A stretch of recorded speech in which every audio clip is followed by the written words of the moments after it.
much what had occurred this day. Daelon realized his mind was racing.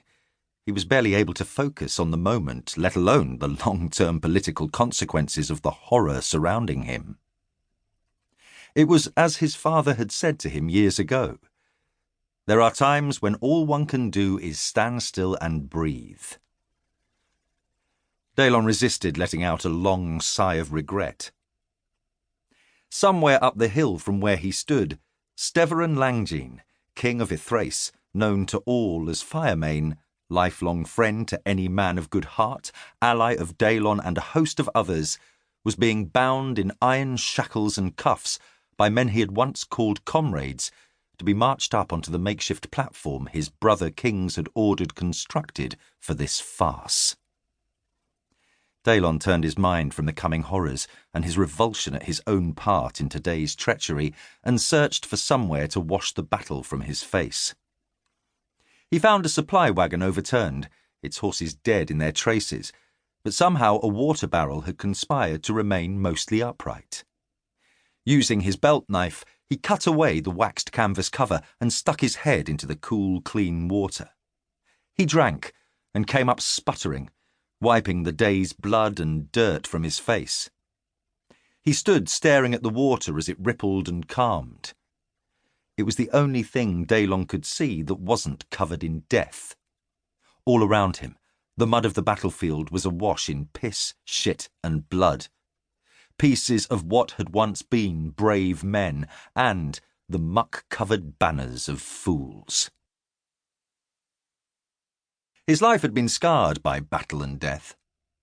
Married twice before he was 35, Daelon had deeply loved his first wife, but she died in childbirth in their 3rd year of marriage. He didn't care much for his current wife, but she had brought a strong alliance and a fair dowry, and, despite being vapid and silly, she had a strong young body he enjoyed, and she was already expecting his first child. The promise of an heir was the one bright hope in his life at present. He forced his attention from dark thoughts and saw a familiar figure approaching.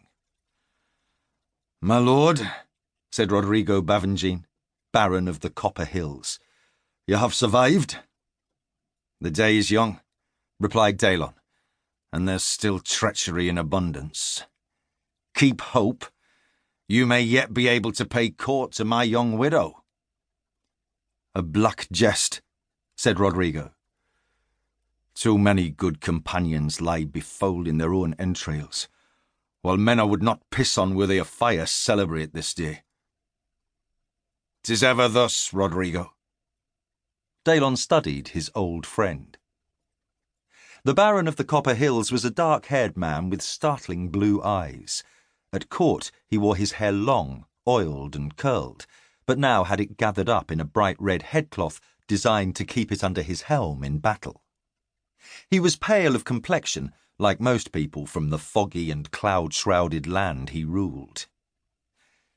Daelon had always found it odd that they had become close, as Daelon was a man of deep consideration, and Rodrigo seemed to barely consider the consequences of his impulses. But he knew Rodrigo's moods as well as he knew his own. He saw the man's face and knew without words they were of like mind. Both men wondered if the battle would have swung the other way had they stood with Steveren rather than opposed him. Rodrigo narrowed his pale eyes and moved closer to speak quietly, though there was no living man within a dozen paces. "I can tell you this one thing, Daelon. From this day forward I shall never take to my bed without the benefit of a strong drink or a young arse, most likely both, and sleep a night without haunting. This business will bring more destruction, not less, as was promised." Daelon leaned against the frame of the wagon watching the carpenters finishing up the executioner's platform and turned to look at his old friend. Rodrigo recognized his expression and manner. "You are a man of ideals, Daelon, so you need justification. Therein lies the cause of your distress." "I am a far simpler man, Rodrigo. I merely picked the side I knew would win, and I followed."